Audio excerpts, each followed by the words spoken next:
are any number of key players in the life of the early church.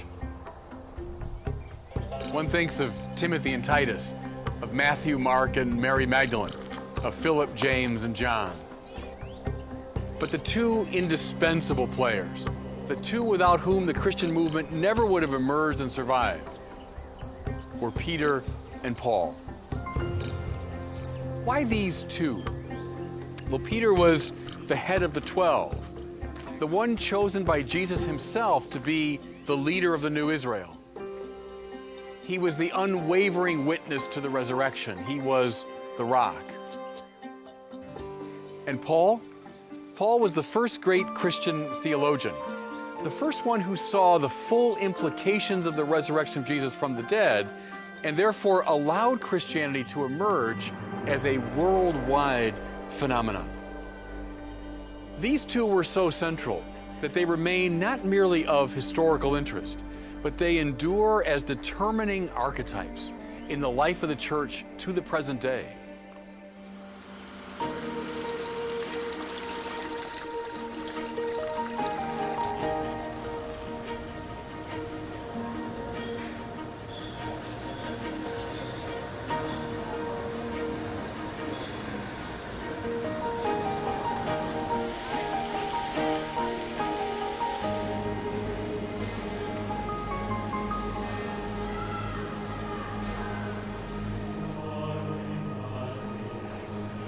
Each Catholic bishop in the world is required every 5 years to make what is called an ad limina visit to Rome.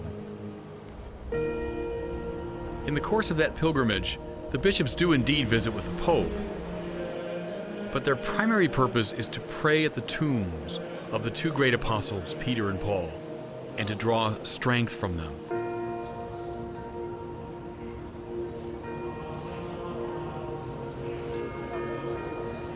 The Church has intuited that those two saints remain, 2,000 years after their deaths, the crucial figures.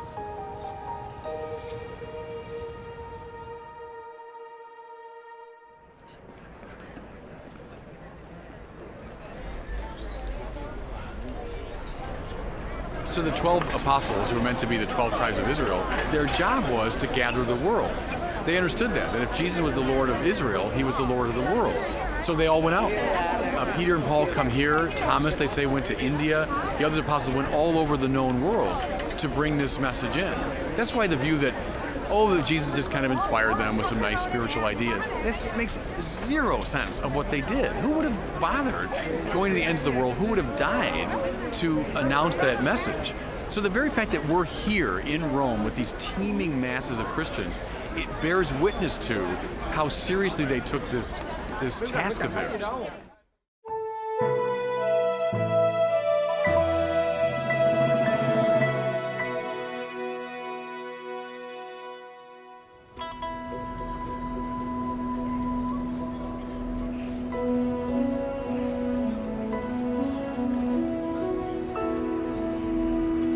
He was born Shimeon bar Yohanan, Simon, son of John, from that little fishing village of Capernaum on the northern shore of the Sea of Galilee. He wasn't well educated. He spoke his native Aramaic, probably a little Hebrew for liturgical reasons, Greek for business reasons. He wasn't rich, but he wasn't exactly poor. There's evidence now that Galilean fishermen did business all over the eastern end of the Roman Empire.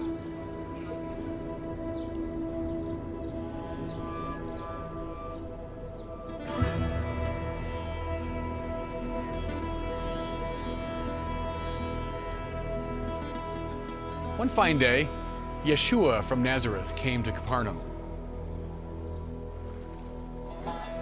He got into Peter's boat and he said, "Put out into deep water and lower your nets for a catch." So it always goes with Jesus. When he gets into your boat, he takes you out into deep water. Simon, the experienced fisherman, said, "Lord, we've been at it all night, but if you say so." He lowered the nets and they took in that miraculous draft of fishes. Peter fell at the knees of Jesus and said, "Lord, leave me, I'm a sinful man." That scene catches so much of Peter's character. Brash, honest, flawed. Well, Simon did leave everything, home and livelihood, and became one of Jesus' intimate followers. He was with him at the major events of his life. He was there, for instance, at the Transfiguration. When Jesus went up the high mountain, his clothes became dazzlingly white, and he began speaking to Moses and Elijah. It was Peter who said, "Lord, it's good for us to be here." Thomas Aquinas wondered, why was Peter there at the Transfiguration? His answer? Because he loved Jesus the most. That's a clue in the spiritual life. You come to know Christ primarily by falling in love with him, the way Peter did. He was there at that stormy night on the Sea of Galilee when Jesus came walking across the water toward the disciples. They were terrified, but Jesus said, "It is I, do not be afraid." It was Peter who said, "Lord, if it is you, call to me, and I will come to you across the sea." And the Lord said, "Come." And Peter walked on the water toward Jesus. When he looked around at the waves, he began to sink. That too is a lesson for the life of the church. As long as we keep our eyes fixed on Christ, we can walk on the stormy waters of history.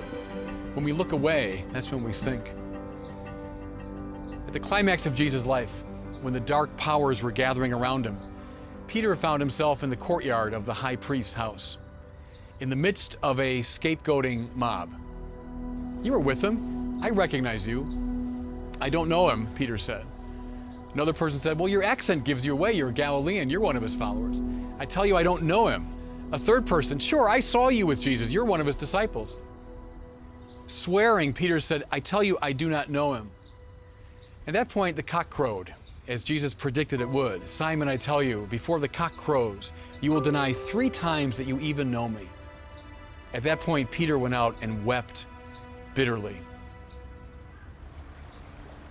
After the resurrection, Peter and the disciples returned to ply their trade on the Sea of Galilee. While they're fishing, they spot Jesus on the far shore. This little detail is odd from the Gospels. It says Peter was gymnos in the Greek. He was stripped naked, and he threw on clothes and came to see the Lord. It calls to mind the figure of Adam, who was unself-consciously naked in the presence of the Lord before his sin, but after sin covered himself in the loincloth. So Peter, aware of his denial, covers himself up, and he comes to Jesus. Then that beautiful conversation. "Simon, do you love me?" "Lord, you know I love you." Then the Lord said, "Well, then feed my sheep." A second time, "Simon, do you love me?" "Lord, you know I love you." "Then feed my lambs." Then a third time, "Simon, do you love me?" "Lord, you know everything. You know I love you." "Then feed my sheep." St. Augustine's magnificent commentary was, 3 times he denied, and so 3 times he was compelled to reaffirm his love. Also, something essential to the Christian life, our love for Jesus must always conduce toward a love for one another. Feed my sheep, feed my lambs. You see now what I mean when I say Peter is a determining archetype in the life of the church. In looking at him and his relationship to Jesus in all of its variegations, all of its forms, we can see our own relationship to the Lord. I mean, all saints are sinners. That's G.K. Chesterton's line that there are saints in my religion. That just means people that know they are sinners. It's kind of a cool line. I mean, that we're all sinners, but the saint deeply knows it because the saint is ordered to the light. And so when you're driving your car toward the light, you see more fully the marks on the windshield. You know, if you're driving away from the light, you say, my windshield's fine. So, hey, I'm doing pretty well. That is a pretty sure sign you're not directed toward God. But if you are, then I see all my flaws. And the great saints, whether it's Francis or whether it's Therese of Lisieux or any of them, they're the first ones to say, look, I'm the worst sinner. But that makes perfect sense to me. Yeah, and because they're in the light. That's important. Yeah, I would think. Yeah. Yeah, I mean, look at St. Peter. The minute Jesus appears to him, Peter falls to his knees and says, Lord, leave me, I'm a sinful man. I mean, that's the first thing he says because he's right in the presence of the light. That's when you know it. Doesn't mean you give up, but I mean, you're well aware of your own flaws.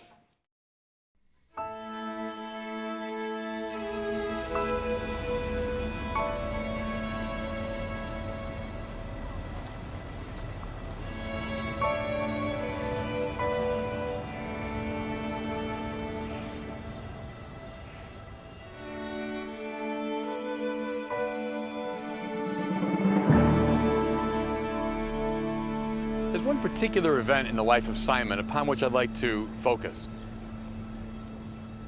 We have to go back to that extraordinary conversation between Jesus and his disciples in the region of Caesarea Philippi. I've already analyzed the peculiarity of the question that Jesus asked, "Who do people say that I am?" Let me now look at some of the answers he received.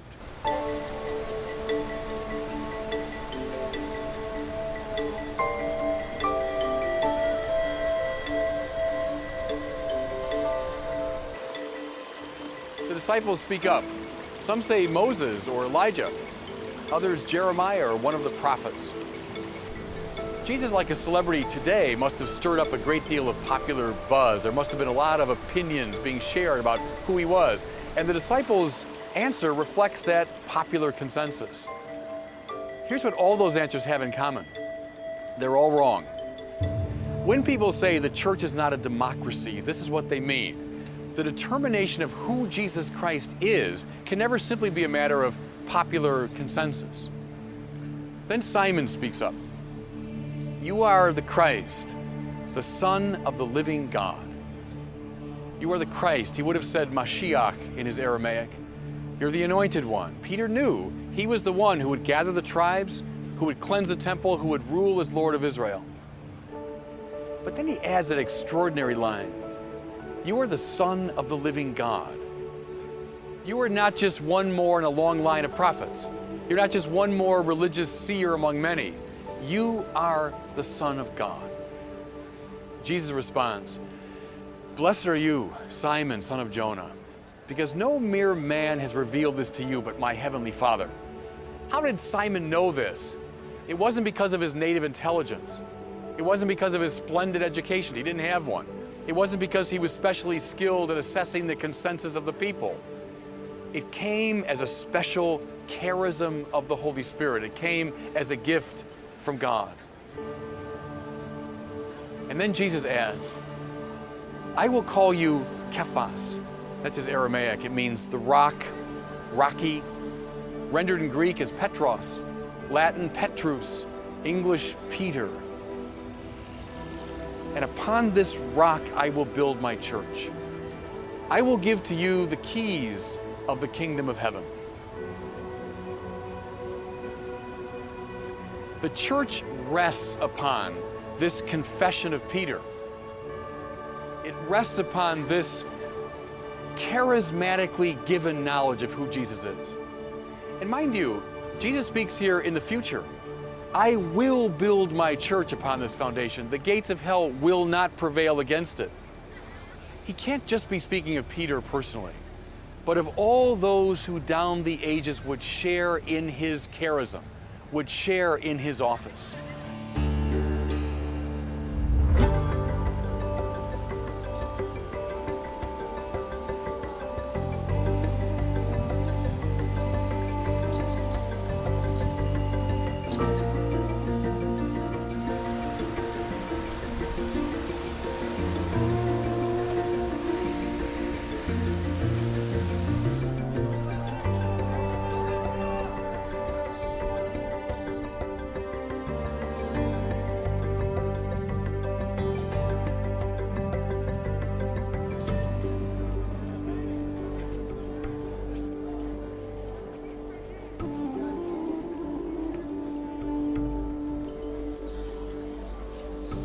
One of the most consistent claims of the New Testament is that Peter was the definitive witness to the risen Jesus. Again and again we hear, "The Lord is risen, and he's appeared to Simon."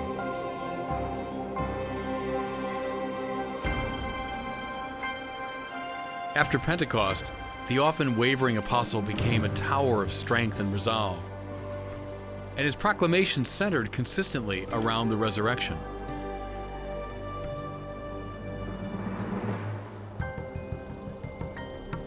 His speech in Jerusalem on the day of Pentecost is a masterpiece of persuasive evangelism and probably typical of his preaching. "You that are Israelites, listen to what I have to say.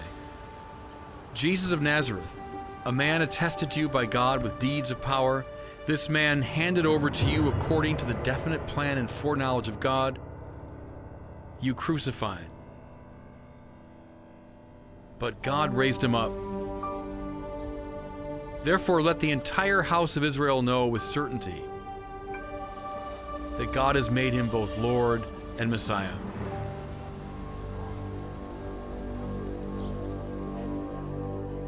So powerful was this speech that the audience, Luke tells us, was cut to the heart.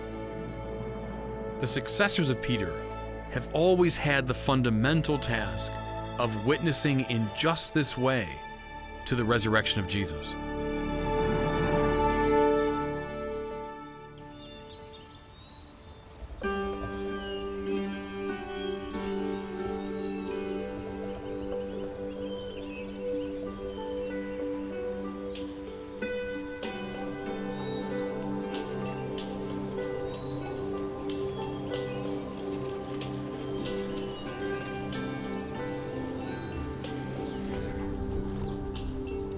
Peter came here to Rome in the late 50s or early 60s of the first century.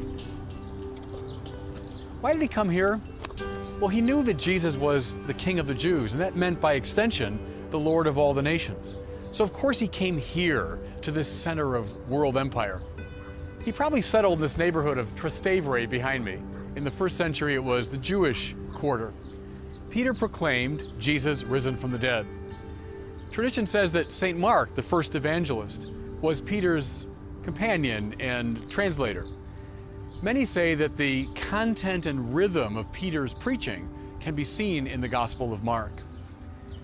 Peter died around 65 or 66 as the most prominent victim of Nero's persecution of the early church.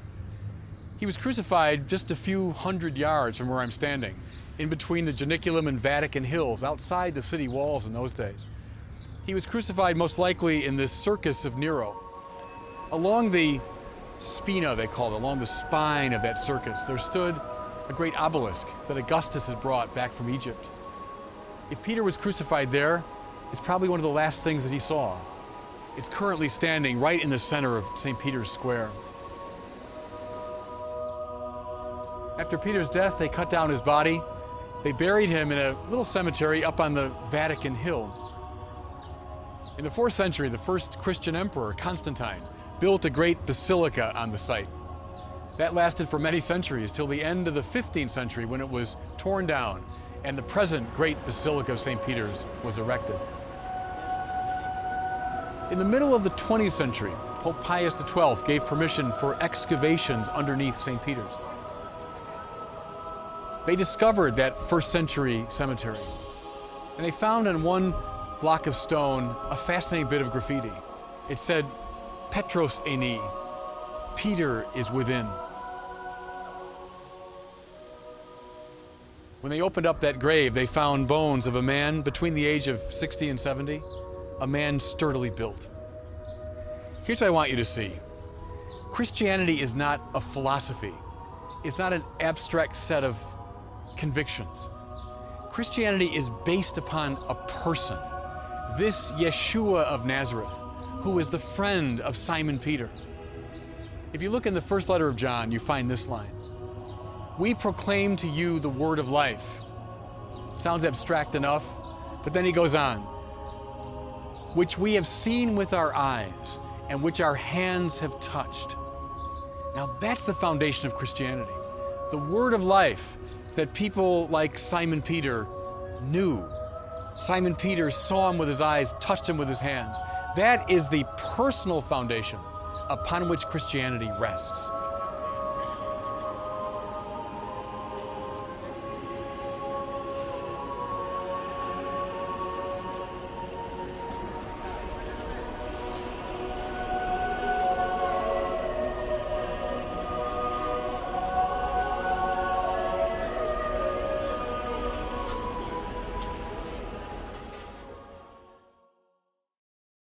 It's all kind of ironic and edgy stuff to take that obelisk that was right around here, right in the center of Nero's circus. And it was Rome's way of saying, hey, we are triumphant. We conquered Egypt. We took their obelisk, and now this is our big...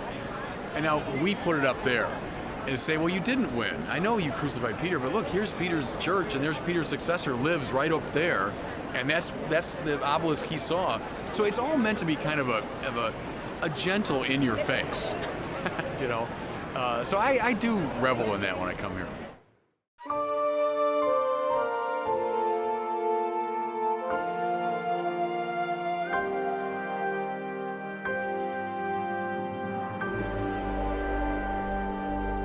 The second of the indispensable players in the early church was Paul. Born Shaul, Saul, in the town of Tarsus in the southeast quadrant of Asia Minor around the year 10, making him a younger contemporary of Jesus. A child of diaspora Jews, Saul was born into a mixed culture, Jewish and Greek, and he became, at some point in his early life, a Roman citizen. Therefore, he combined in his person the three great cultures of his time and place. And this made him, when the propitious moment arrived, a particularly apt bearer of the message of the God of Israel to the wider world.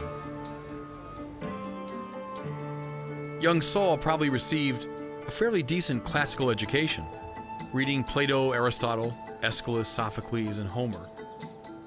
But Saul's most significant intellectual formation came through his immersion in the world of the Hebrew Scriptures, which began when he was very young and which intensified when he was sent, probably as a teenager, to Jerusalem in order to study at the feet of Gamaliel, one of the leading rabbis at the time. In Jerusalem with Gamaliel, Saul searched out the Scriptures and participated in the liturgies and rituals of the temple. Though Gamaliel was known to be relatively broad-minded in his reading of classical Judaism, Saul moved in the opposite direction, becoming, as he would later put it, zealous for the traditions of my ancestors. As he moved into his 20s, what bothered this young Jewish zealot most was the emerging Christian movement. And indeed, how could it not? The claim that a crucified carpenter was the Messiah of Israel ran counter to all the expectations of pious Jews. And thus, Saul set out with fanatic passion to persecute the early Christian community, which he undoubtedly saw as a group of renegade and unfaithful Jews. There is a chilling passage in the Acts of the Apostles which describes Saul as breathing murderous threats against Christians and entering their homes to drag them away in chains to prison. The very first reference to Saul in the New Testament is in connection with the stoning of Stephen, the first Christian martyr. As a stone-throwing mob is putting Stephen to death, Saul is pictured as looking on with approval.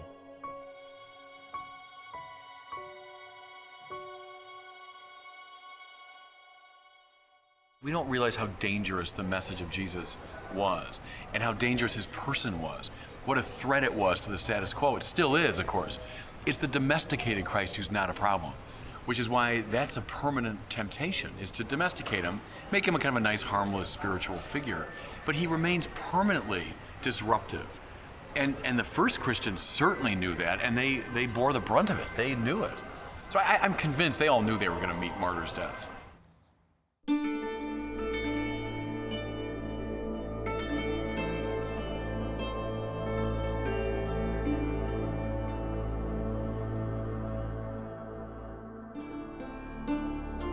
Saul received permission from his superiors to go as far as Damascus, to root out the Christians and to bring them back in chains.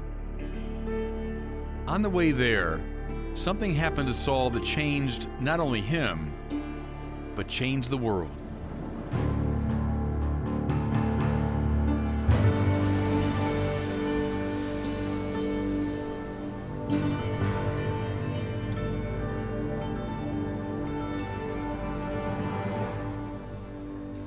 Here's Saul's own language.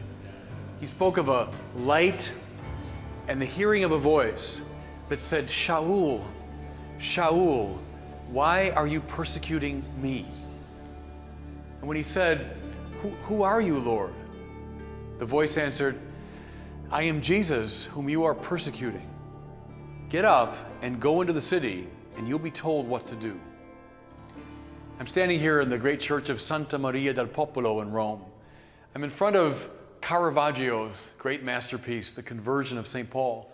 It's his depiction of the scene I've been describing. Look, how young Saul is. Often we don't think of St. Paul as anything but a bald-headed, long-bearded old man, but at this time, the time of the conversion, he would have been in his mid-20s, maybe late 20s, as you see him there. Look how Caravaggio has caught all of that fanatical energy and passion. He's in that armor.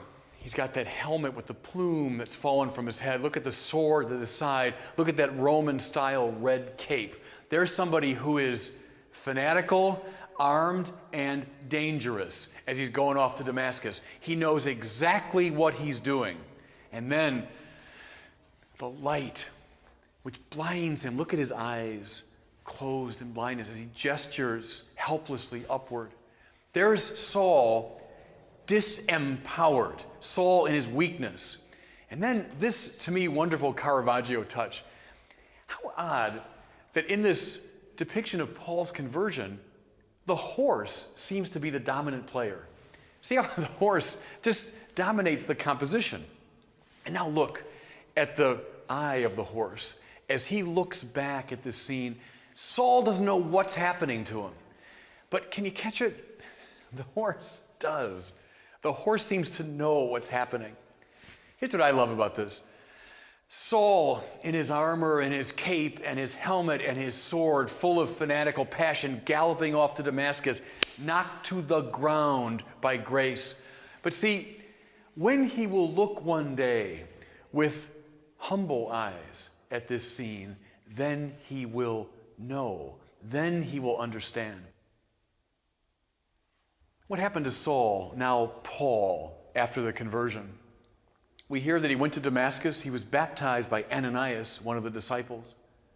And then it says he went to Arabia, then back to Damascus, and then only 3 years later did he return to Jerusalem to talk with the disciples.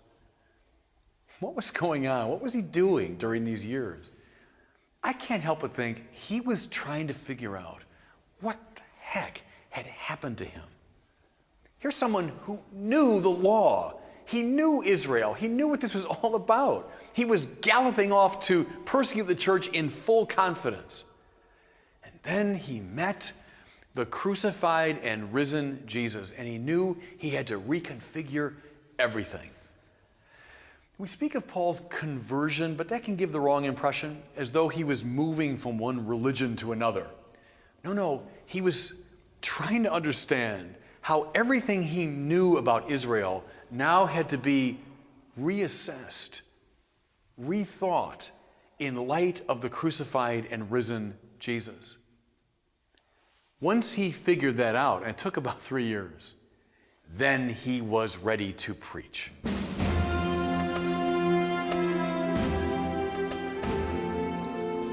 Like other biblical figures before him, Saul signaled his new identity by changing his name. Shaul became Paul.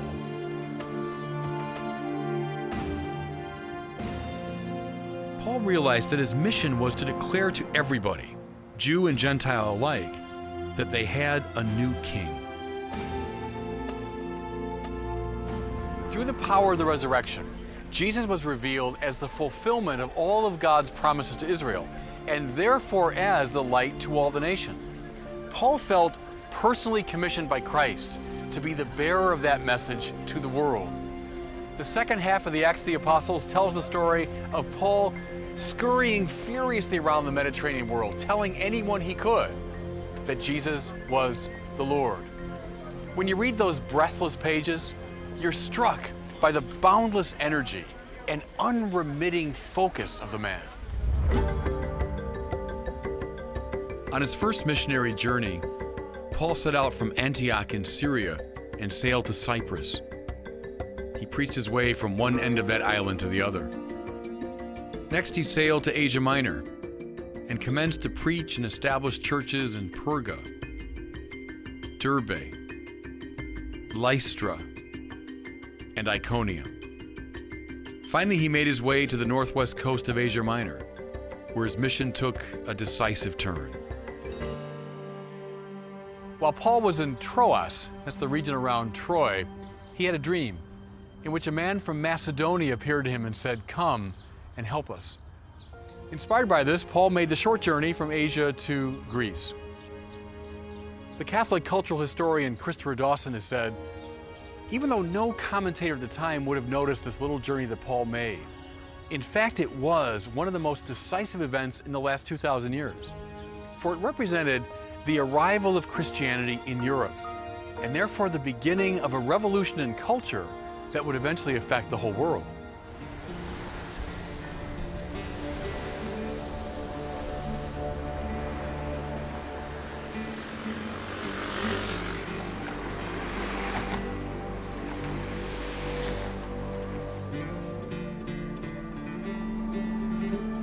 Paul's first important stop in Europe was the Roman colony of Philippi, named for Philip II of Macedon, the father of Alexander the Great.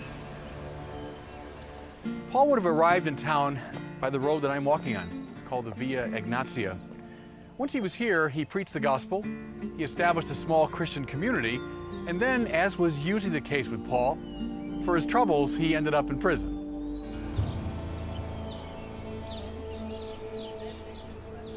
That night, while he was singing hymns with his companion Silas, an earthquake struck and the doors of the prison were thrown open. Supposing the prisoners had escaped, the jailer drew his sword in order to impale himself on it.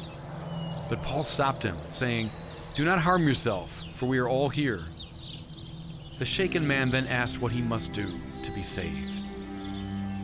The simple and magnificent answer of Paul was, believe on the Lord Jesus Christ, and you will be saved, you and your household. There, in a nutshell, is the whole gospel that Paul preached.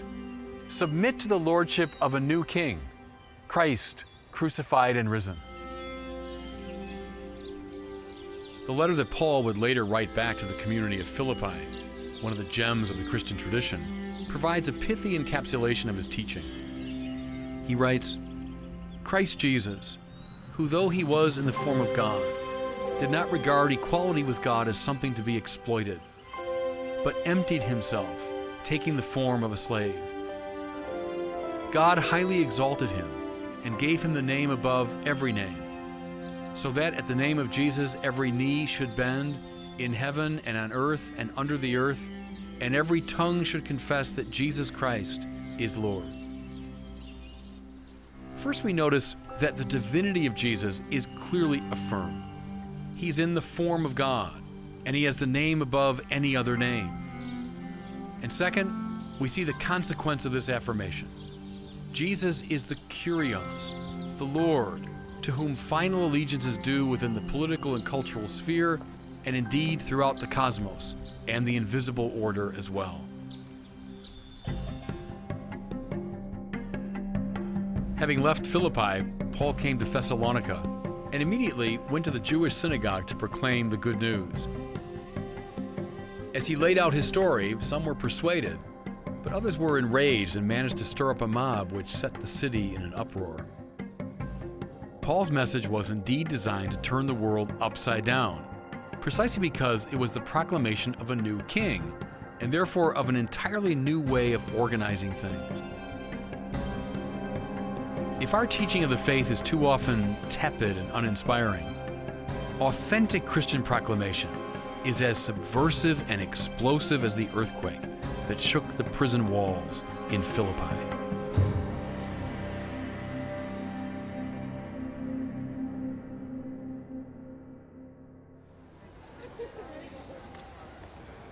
Paul wrote to these communities which he had founded, but he didn't stay there to govern them. He knew his job was to evangelize, to go around the world. So he would set up a church, probably find a little local leadership, then he'd move on. In some cases, they would write to him, and then he would write back answering a lot of pragmatic questions, which is why some of Paul's letters are filled with practical details. And in the midst of it, you might find some theology. The letter to the Romans is distinctive because it's Paul's longest letter and also the most theologically complex. It's more like a treatise. But they were indeed letters. He would dictate them typically to a secretary. And sometimes he'd end the letter by saying, "And this is written in my own hand."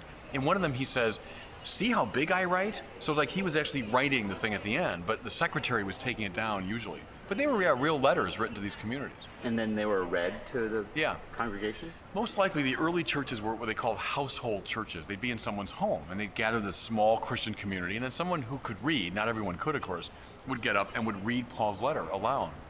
I'm always moved when I think about these letters making their way, through the Roman postal system. By our standards, probably pretty primitive, although not bad.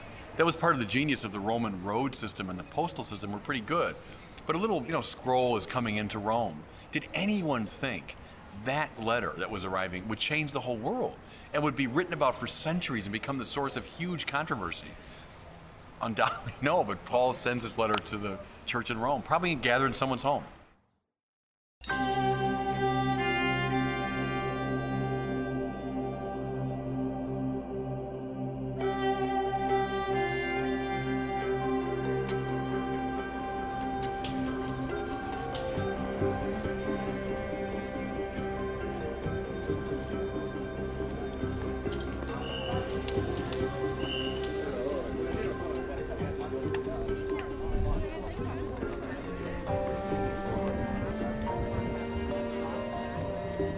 The next stop on Paul's missionary journey was Athens. He came here to the Areopagus, which was the high court of ancient Athens, a place of public debate and conversation. The speech that Paul gave here provides the occasion for exploring the central theme of his preaching, the resurrection of Jesus from the dead. Paul began by complimenting the Athenians for their religiosity, evident in the many shrines and altars that he had seen. Then he drew their attention to a particular altar, one to an unknown God. The nature of that God, unknown to the philosophers and myth makers of Athens, would be the subject of Paul's proclamation. The true God, he said, is the one who made the heavens and the earth in their entirety, and therefore he does not live in shrines made by human hands, nor is he an image fashioned by the art and imagination of men. Now keep in mind, Paul is saying this in the shadow of the Parthenon, which was the most impressive religious shrine in the ancient world, and in which a giant statue of Athena was worshipped. Paul was being typically provocative. Then he said this about the true God. He has fixed a day on which he will have the world judged in righteousness by a man whom he has appointed. And of this he's given assurance to all by raising him from the dead. There's the heart of it. The resurrection of Jesus from the dead was the validation of his messianic claim, and therefore the ground for Paul's declaration of Jesus as the Kyrios, the Lord and Judge of the world.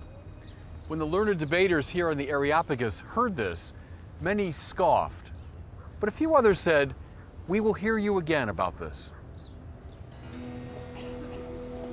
If those few interested people had listened further, what would they have heard?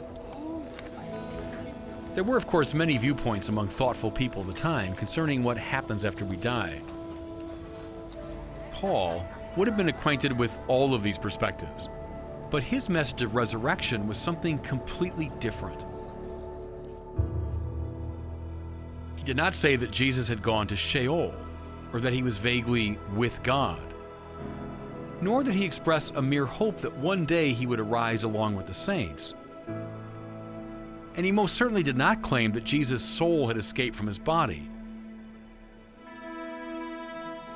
He declared that the crucified Jesus of Nazareth arose bodily from the realm of the dead and exists now in a transfigured physicality.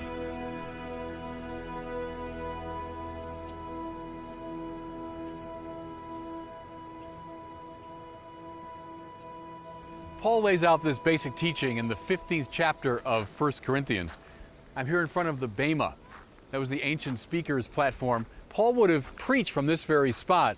We can almost imagine him preaching these words aloud to the Corinthians. For I handed on to you as of first importance what I in turn had received, that Christ died for our sins in accordance with the Scriptures, that he was buried, and that he was raised on the third day in accordance with the Scriptures. Now listen to how Paul specifies this. He appeared to Cephas, that's Peter, then to the 12. Then he appeared to more than 500 brothers and sisters at one time, most of whom are still alive, though some have died. Then he appeared to James, and then to all the apostles, and last of all, he appeared to me. This is just not the way someone who's trading in abstract philosophy or mythology speaks. Paul's naming very specific, definite people to whom Jesus appeared, and he's implying you could check with them if you want. How important was the resurrection for Paul? Listen to this, also from 1 Corinthians 15. If Christ has not been raised, your faith is futile, and you are still in your sins. If for this life only we've hoped in Christ, we are of all people most to be pitied.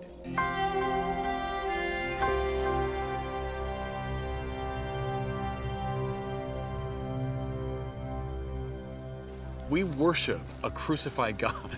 I mean, here we are in the Parthenon, and so you worship the gods and goddesses of ancient Greece, these mighty figures, that the true God makes himself manifest in this 30-year-old guy dying on an instrument of torture outside Jerusalem, saying, God, my God, why have you abandoned me?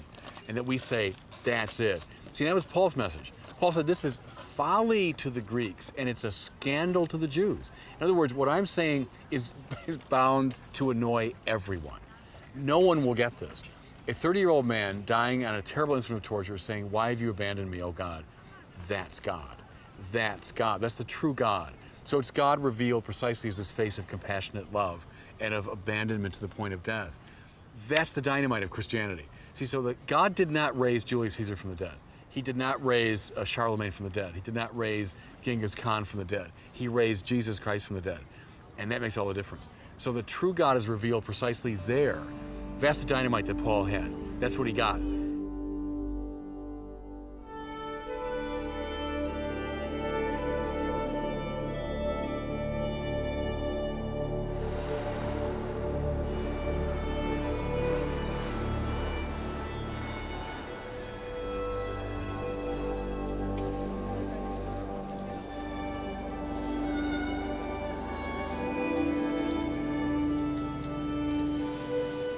On one of his sojourns in Corinth, Paul wrote the greatest of his epistles, the letter to the Romans.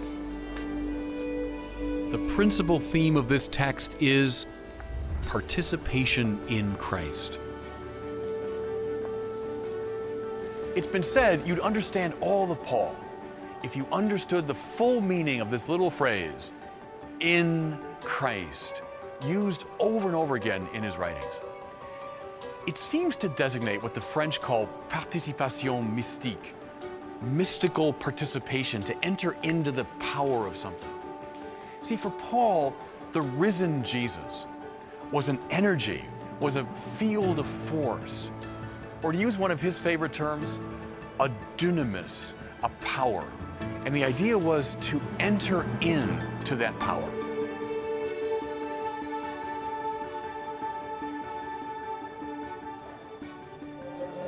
This, I think, is the master idea in St. Paul.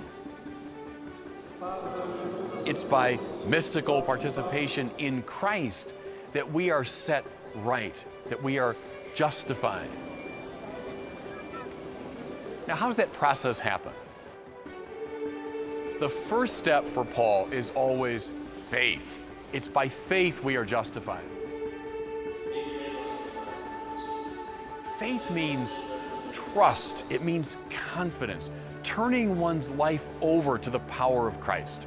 See, Paul knew our trouble began through lack of faith. Go back to the very beginning of the book of Genesis. You find Adam and Eve grasping at the knowledge of good and evil. They're grasping at godliness, making themselves the center of their lives. What follows from that is a shrinking of the self, a caving in around the self. We begin to live in the very small space of the narrow soul. What's faith? It's a turning one's life over to a power that stretches infinitely beyond us. Therefore, it's an invitation to a spiritual adventure. That's the beginning of righteousness for Paul, to trust in the power of Christ. Catholics following Paul talk about justification and then this increase in justification which comes through love. Paul wants us fully participating in Christ. He wants us swimming in the power and energy of Christ. And that comes when we are conformed unto his love.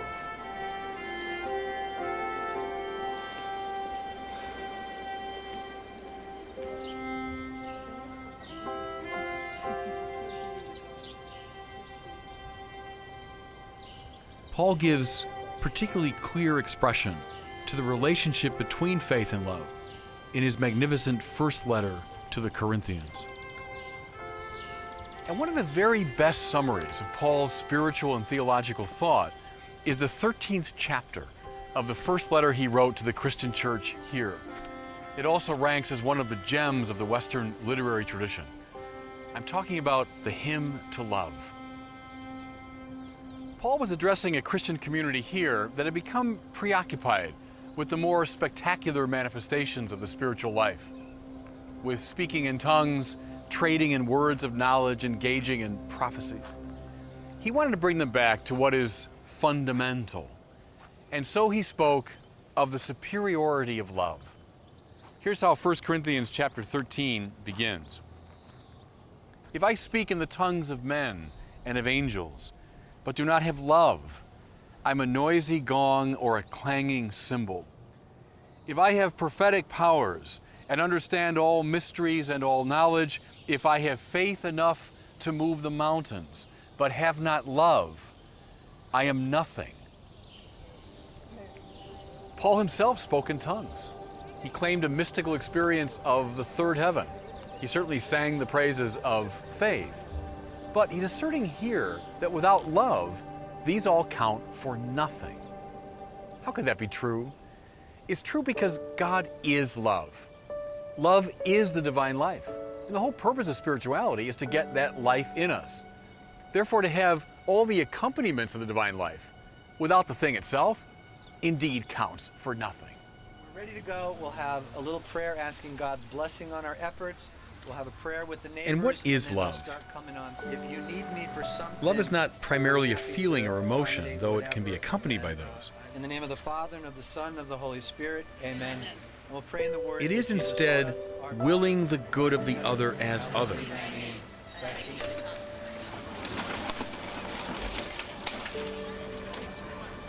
It is to escape the black hole of one's own clinging egotism and to live for someone else.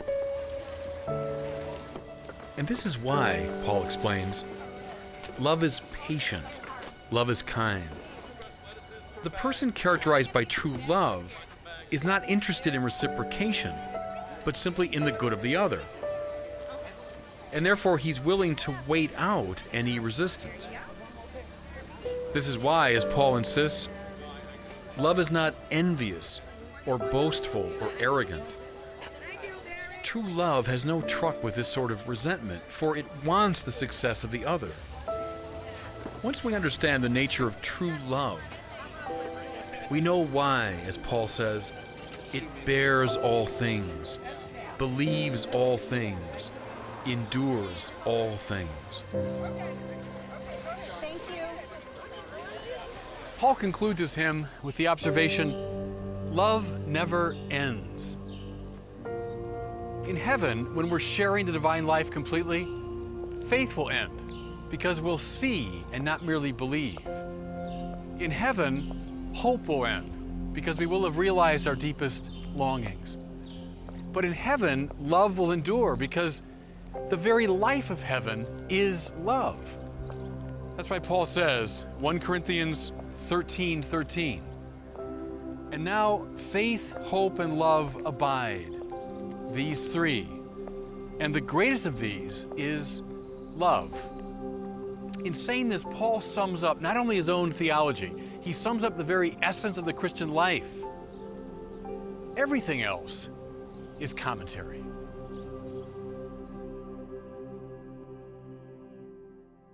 So people say to me, how do I be happy? I'm unhappy all the time. I just want to be happy. So you perform the simplest act of love. Find some kid that needs help. Sit down and help them. Bake cookies for someone and hand them out. Perform the simplest act of love, and you are living the divine life. You are in harmony with the power that's here and now making the universe.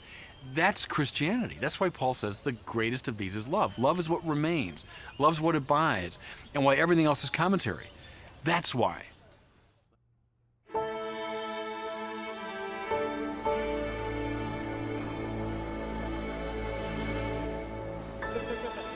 I mentioned at the outset that Peter and Paul are enduring archetypes in the life of the church.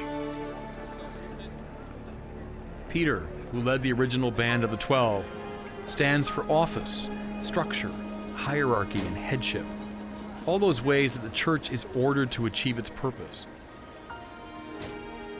And Paul, who went out to the nations as an evangelist to the Gentiles, stands for mission, the engagement of the culture, and proclamation.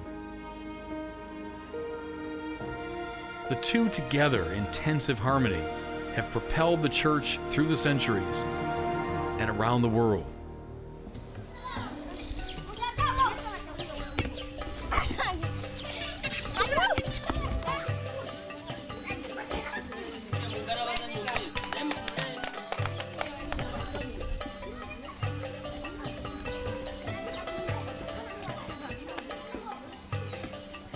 The spirit of Peter and Paul has led Christian missionaries to every corner of the globe. To give just one example from relatively recent history, European missionaries brought the faith to sub-Saharan Africa in the middle of the 19th century. One of the most extraordinary fruits of that African mission was the witness of the vibrant and youthful church of Uganda in the face of terrible persecution. In 1885, a particularly wicked Ugandan king sought sexual favors from certain young Christians in his court. When the young men refused, they were brutally put to death and joined thereby the great company of martyrs. One of the most festive liturgies on the African continent today takes place on the feast day of these courageous and faithful witnesses. The church father Tertullian said, "The blood of the martyrs is the seed of Christians." Is that true in this case? You tell me.